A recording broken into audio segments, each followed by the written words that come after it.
Dicen que una imagen vale más que 1000 palabras, pero vivimos rodeados de imágenes que no dicen nada. Tenemos que hablar de foto. De Foto, un podcast creado y producido por la revista Exit, donde los fotógrafos nos hablan de fotografía. Capítulo 1. Manel Esclusa, cazador de sombras. ¿Crees que en una foto siempre vas a ver algo que reconozcas? Pues estás muy equivocado, ya que no siempre se fotografía lo que se ve y a veces la fotografía no es más que una forma de mostrar lo que no todos podemos ver.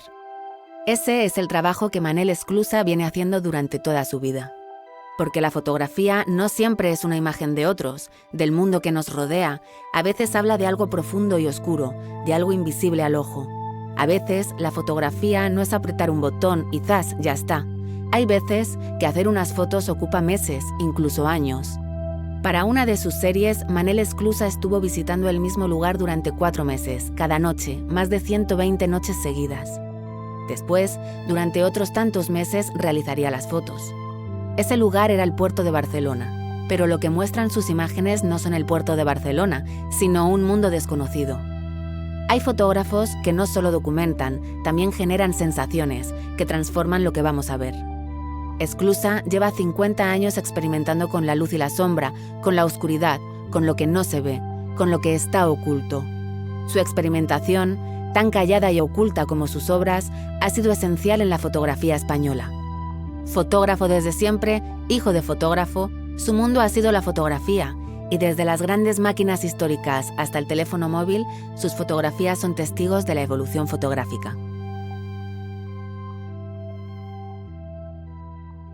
Hola, Manel Esclusa, bienvenido a De Foto. Hola, Hacía mucho tiempo que no nos encontrábamos así frente a frente. Bastantes años. Bueno, bastantes años, teniendo en cuenta tu duración como fotógrafo. Llevas 50 años aproximadamente de fotografía, casi eres una parte de la historia de la fotografía española contemporánea. De hecho, eres fotógrafo desde que naciste. Casi. De hecho, la primera vez que me encontré, o la fotografía me encontró a mí, fue a los 6-7 años. Que es una cosa curiosa, porque una de las primeras preguntas que se suelen hacer a los fotógrafos es cuál fue su primera foto, cuál fue su primer encuentro con la fotografía y que les sedujo lo suficiente como para continuar, ¿no? Y durante un tiempo, por curiosidad, me dediqué a hacer toda una lista de fotógrafos súper conocidos, históricos, etc.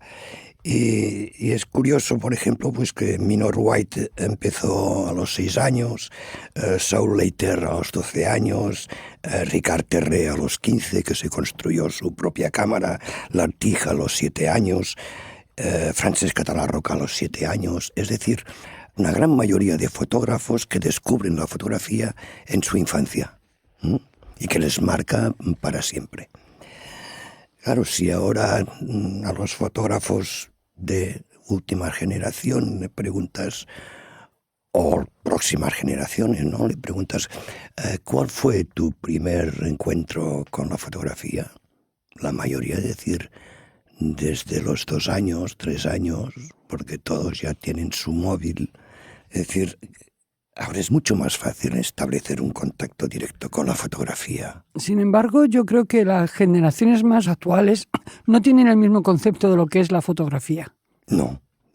Porque a mí me sorprende que todos estos fotógrafos que tú has mencionado, en un momento en el que acceder a una cámara no era fácil, tan niños ya supieran lo que era la fotografía y se interesaran por ello. Porque tú tienes una ventaja, creo que sobre todos ellos, y es que tu padre era fotógrafo.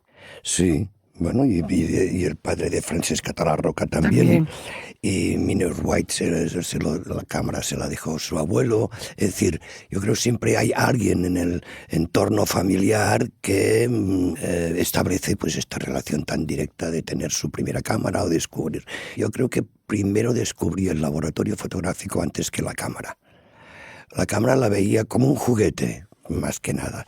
Y en cambio el laboratorio, el entrar en el laboratorio a oscuras con la luz roja y que se encendiera la luz de la ampliadora, todo esto sí que lo recuerdo como momentos mágicos donde mi padre dice, pues mira, ven que te voy a enseñar una cosa. Y entró en el laboratorio, coge un papel en blanco, lo mete en un líquido y sale mi propio retrato. Esto fue un momento mágico y que lo recuerdo pues de una forma como muy intensa. Yo no sabía qué era lo que podía producir la imagen y entonces yo en la escuela contaba de que en casa ayudaba a mi padre a preparar unos líquidos mágicos de cuando se ponían un papel en blanco salían imágenes, ¿no? Y yo le ayudaba a hacer el revelador. Y fíjate que aún me acuerdo de la fórmula, ¿no? Metol, sulfito, carbonato, hidroquinona, bromuro o bórax, ¿no? Él lo pesaba porque eran productos tóxicos y venenosos y yo me dedicaba con una cuchara de madera y un barreño pues a hacer 10, 15 litros de revelador. ¿Y cómo hemos llegado hasta aquí? No hace tanto tiempo de esto, sin embargo ahora vamos a hablar de la inteligencia artificial, de la fotografía sin máquina. De hecho ahora tú últimamente también estás fotografiando con el teléfono móvil. Sí, pero claro, el teléfono móvil lo hice como un recurso porque me gusta experimentar o probar. O sea, puedo hacer desde el teléfono móvil, pero también he utilizado un TAC. Es decir, que lo que me interesa más es el resultado, ¿no? Es curioso que ya son 3 fotógrafos que me hablan de que llegaron a la fotografía por la magia del laboratorio, ¿no? De esa, pues esa especie de sorpresa, de juego de manos, de salir la imagen de un papel en blanco. Sin embargo, ninguno de ellos ya tiene laboratorio. ¿Dónde quedaron aquellos sueños del comienzo? Fíjate que yo a los 13, 14 años empecé a trabajar ya con mi padre en su estudio, que era un estudio fotográfico para hacer retratos.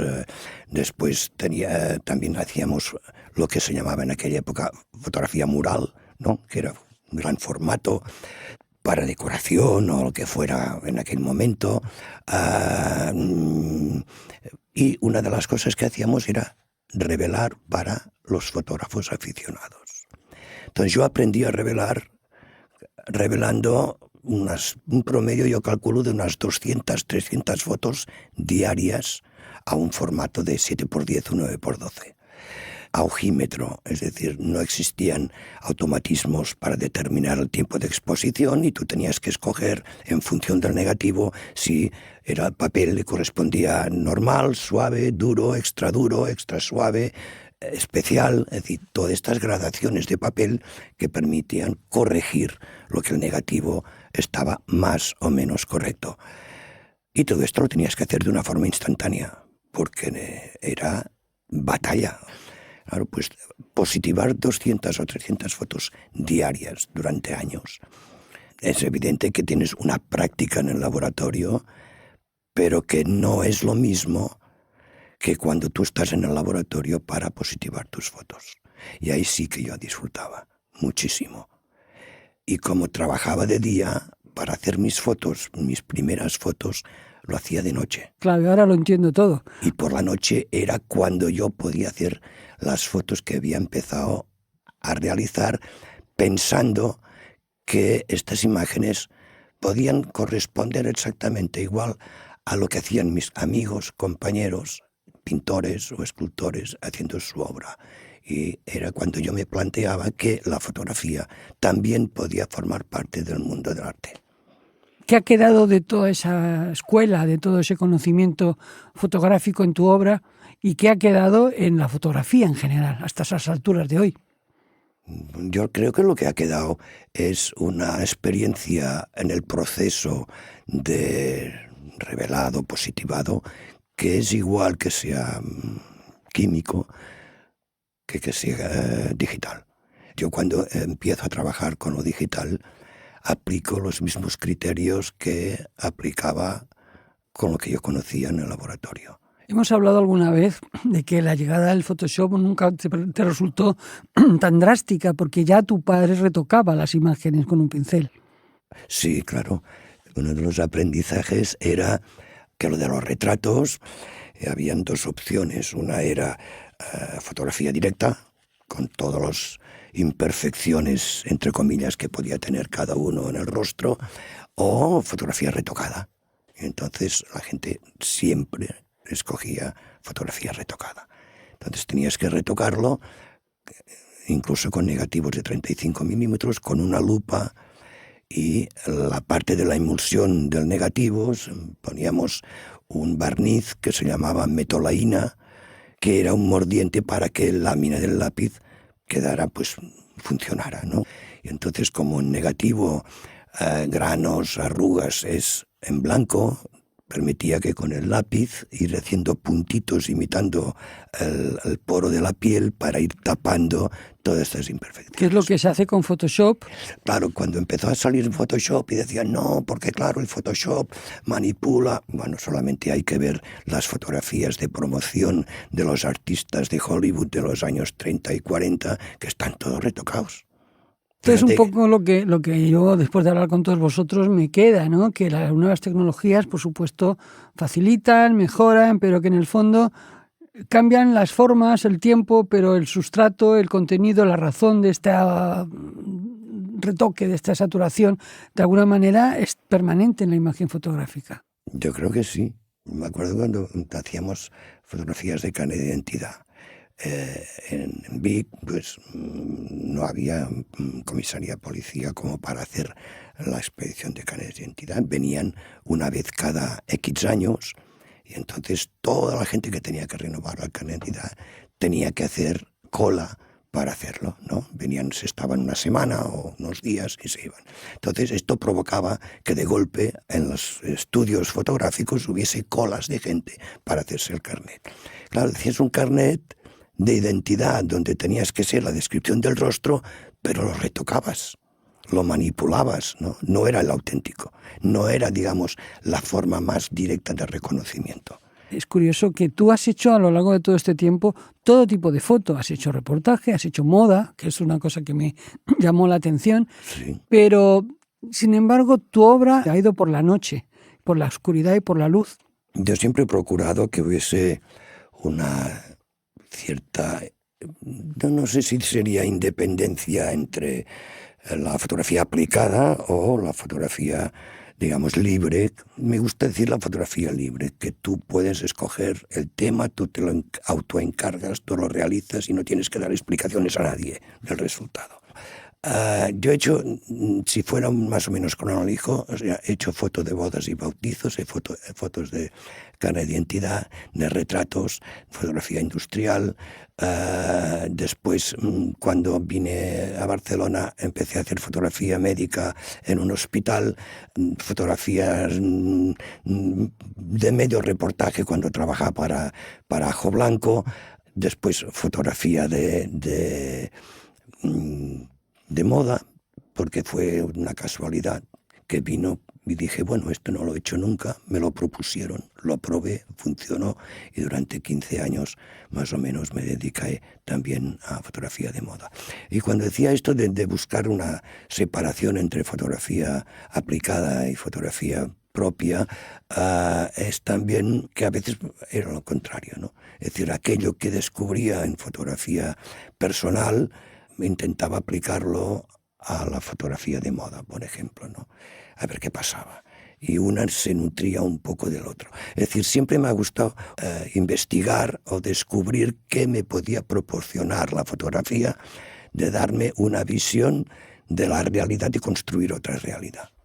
Sí, porque realmente tus fotos van un poco a contratiempo de lo que es la evolución de la fotografía.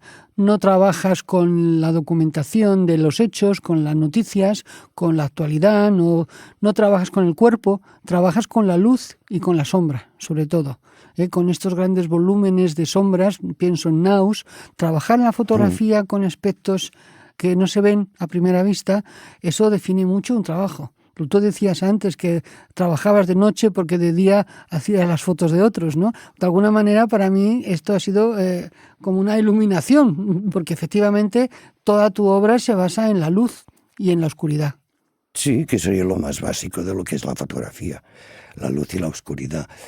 Pero siempre hay otras interpretaciones en las imágenes. A mí me gusta que cuando empiezo un proyecto hay un punto de partida que puede tener una idea, un concepto, pero después a medida que lo voy trabajando, me gusta ir encontrando distintos significados que puedan tener aquellas imágenes y que pienso que el espectador también puede descubrirlas. Pues no sé, en Naus, que decías tú, pues Naus, detrás está toda la literatura de viajes, de aventuras, desde la Odisea hasta un escritor que a mí siempre me ha gustado mucho, Joseph Conrad, o hasta a llegar al cine con Kubrick, o la experiencia de la navegación, del descubrir, de la exploración.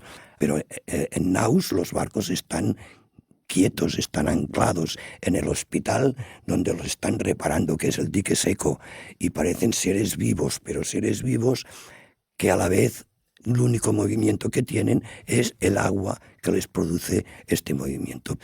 Y todo esto es una manera de referencia en que si hay toda esta parte de literatura, también hay la parte de música.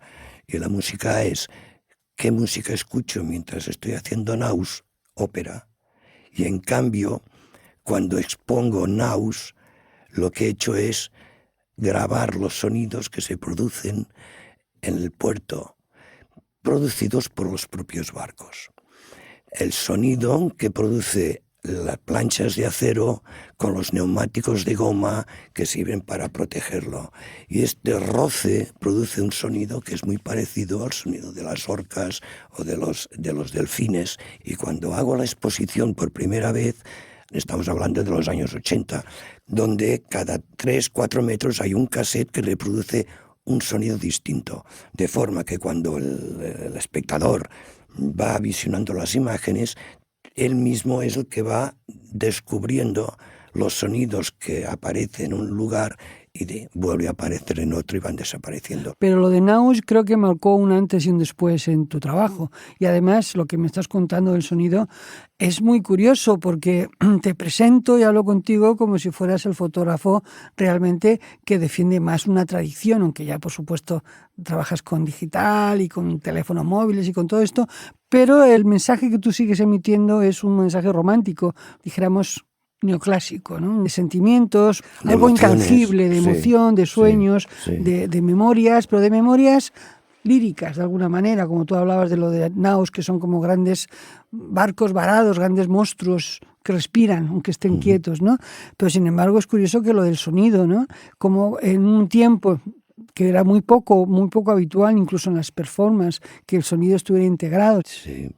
Bueno, pero lo del sonido ya lo había utilizado anteriormente.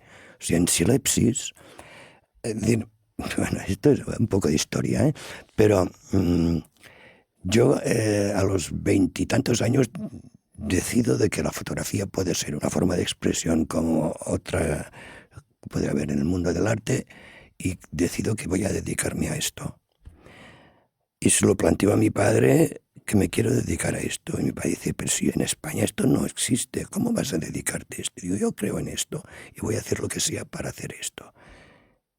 Y decido irme de casa y me voy a Barcelona solamente con una cámara y sin conocer a nadie para dedicarme a esto.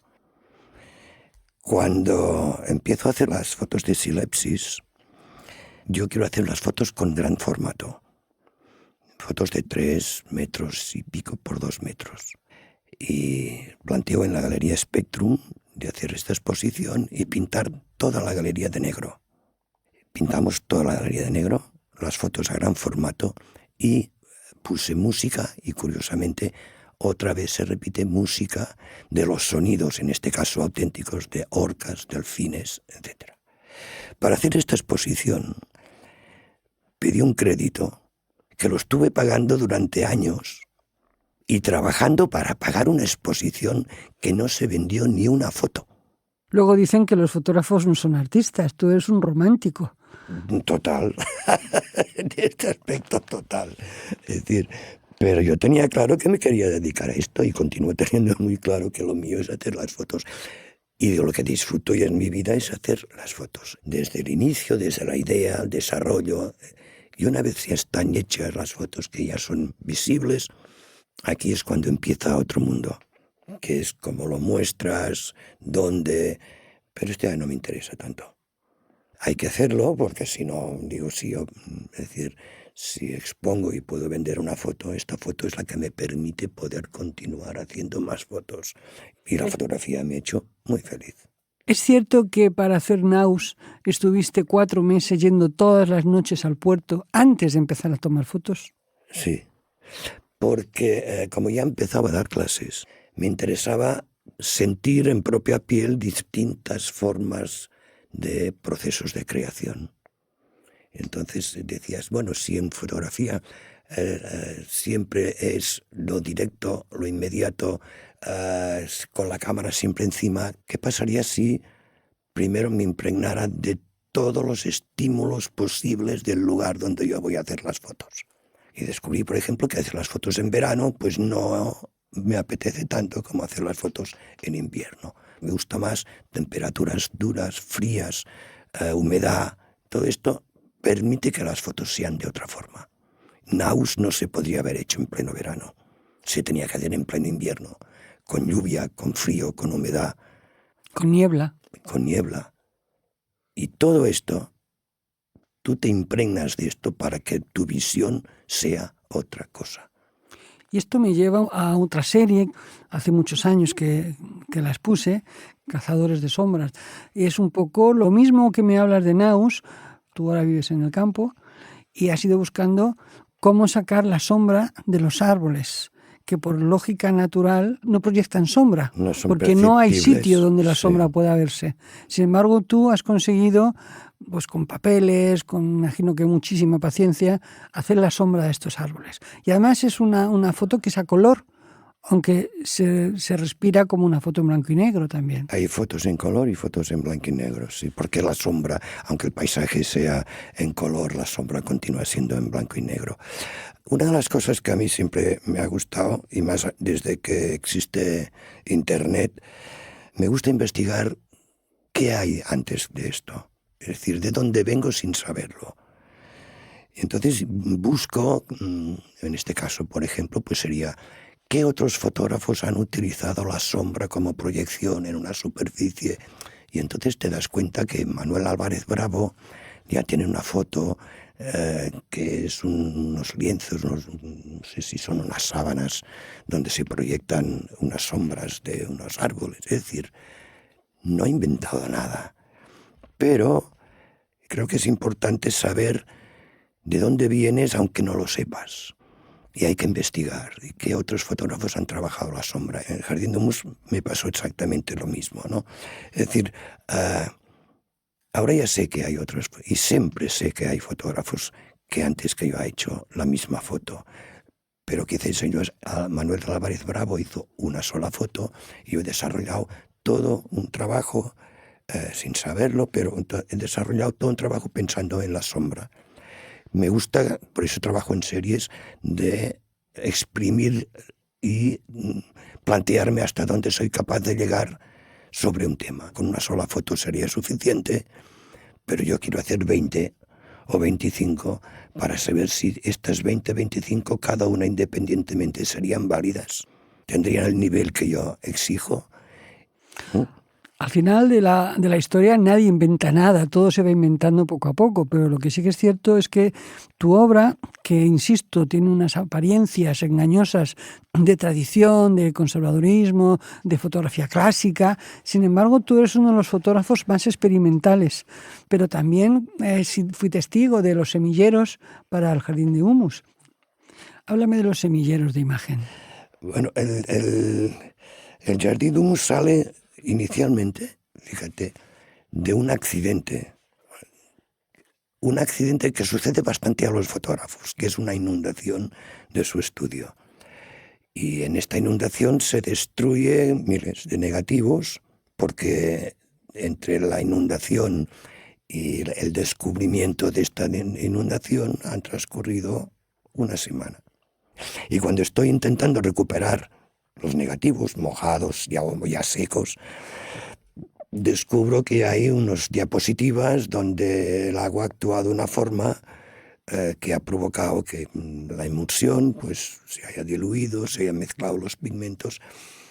Hay muchísimos fotógrafos que han mostrado su trabajo o el descubrimiento en un archivo o en fotografías familiares, que los efectos digamos, climáticos del agua, de la inundación, de la humedad, el polvo, el paso del tiempo, ha destruido unas imágenes, y estas imágenes directamente se aprovechan ya para realizar una exposición o para hacer un libro.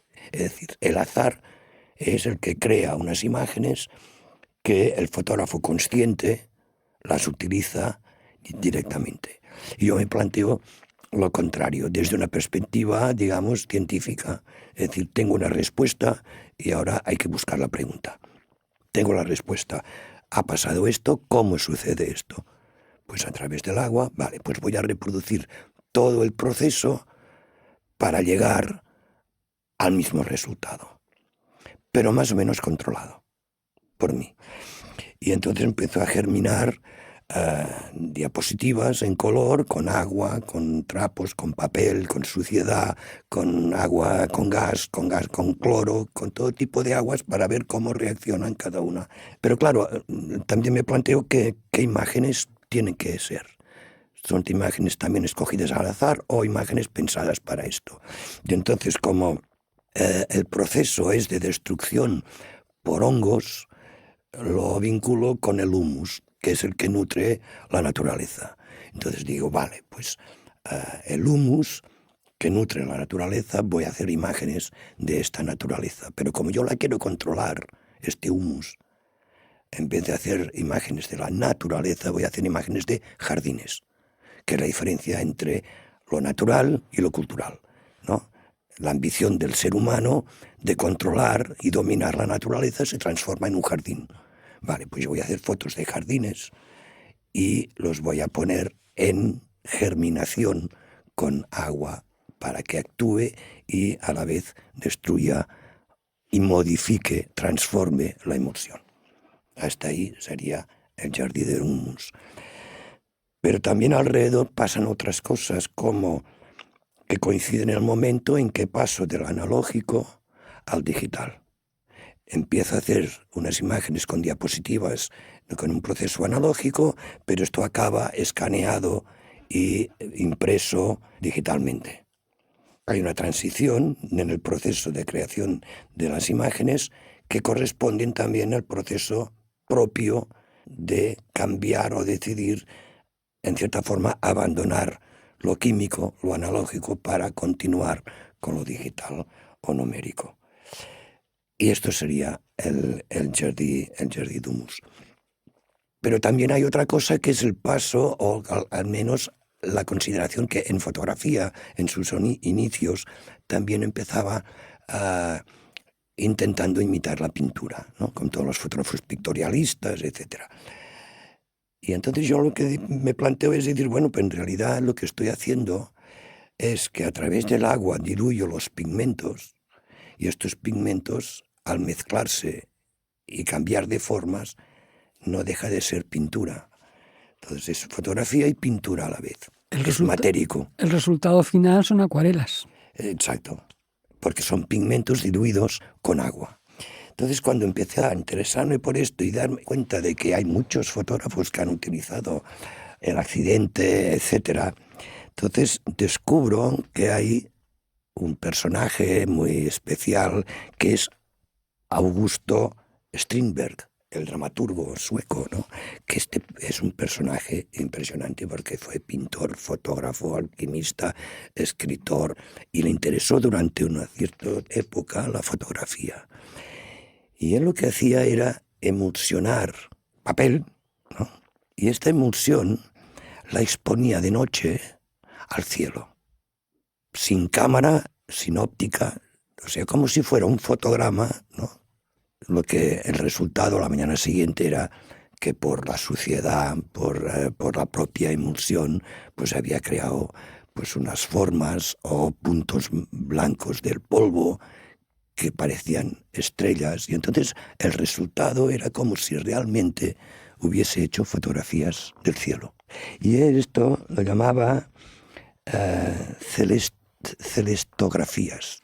Y posteriormente empezó a trabajar con cristal y sal, en la que el proceso de cristalización de esta sal producía toda una serie de formas vegetales, que después esto lo hacía por contacto y hacía fotogramas. Bueno, yo veo que la experimentación no siempre tiene que ver con la técnica, sino con la poesía también, ¿no? Muchas veces. Sí, claro. A ti no creo que te vaya a hacer falta la inteligencia artificial. No. Bueno, es que, claro, la inteligencia artificial, fíjate que el otro día estaba leyendo una cosa de unas pruebas que habían hecho en la universidad y decía que, no sé si eran estudiantes, ¿no? Y que hicieron unos textos y bueno, comprobaron que si realmente la inteligencia artificial lo que hacía era unificar el nivel, ¿no? Pero no había creatividad. Es decir, la creatividad está en quien da las instrucciones. La inteligencia artificial, en principio, no es creativa. Y otra cosa que descubrieron es que no tiene sentido del humor. Y claro, es decir, una inteligencia que no tenga sentido del humor no es inteligencia, ¿no? Bueno, por esto se llama sintografía, de síntesis y de grafe. O sea, que mezcla entre latín y griego. Siempre volvemos a los orígenes. Siempre, es curioso, ¿no? Es curioso. Bueno, y es un placer hablar contigo, siempre, también. Sí, bueno, pues continuamos 2 horitas más si quieres, ¿eh?